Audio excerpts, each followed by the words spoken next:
Bonjour. En ces temps de recrudescence de la Covid avec la deuxième vague, j'ai choisi de méditer autour de la transfiguration telle que l'évangéliste Luc la raconte.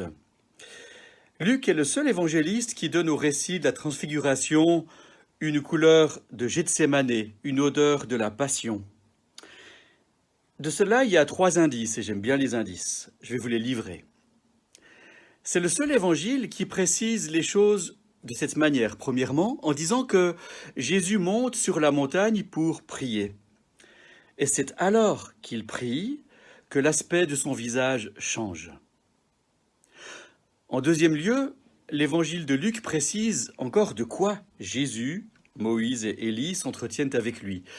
Ils s'entretiennent de son départ qui allait s'accomplir à Jérusalem. Littéralement, il parle de l'exode de Jésus. Un exode qu'il faut comprendre ici comme un chemin vers la vie, bien sûr, mais qui passe par une souffrance et par une mort.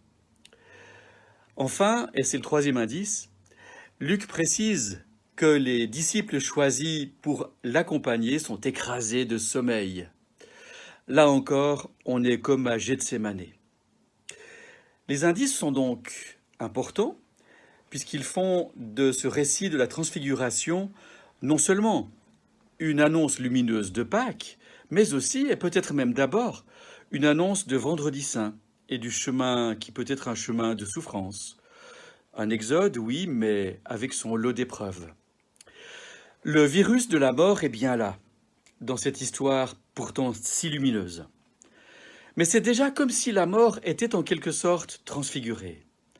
En tous les cas, c'est une histoire où la mort est envisagée. Et j'irais jusqu'à dire que le tabou de la mort est démasqué par Luc, qui est un médecin et qui connaît par métier que vivre et mourir vont ensemble. À ce propos, j'aime beaucoup la Bible des contrastes dessinée par le pasteur Henri Lindegaard.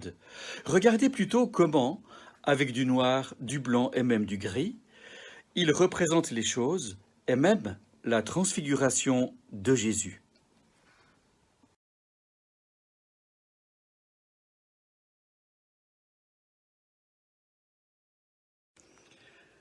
Comme Jésus et avec Jésus, nous sommes en Exode. Et oui, cette seconde vague nous place sur un chemin de libération, mais parsemé d'épreuves. Comme Jésus et avec Jésus, nous sommes appelés à la vie, sans échapper à la mort. Et oui, cette seconde vague fera encore des victimes. Comme Jésus et avec Jésus, nous sommes appelés à prier pour nous laisser transfigurer. Et oui, nos visages sont appelés à faire transparaître notre vie de prière. Le visage sera toujours traversé d'ombre et de lumière. Il y aura toujours à la fois sur ce visage du dévoilement comme un lieu de mystère insondable.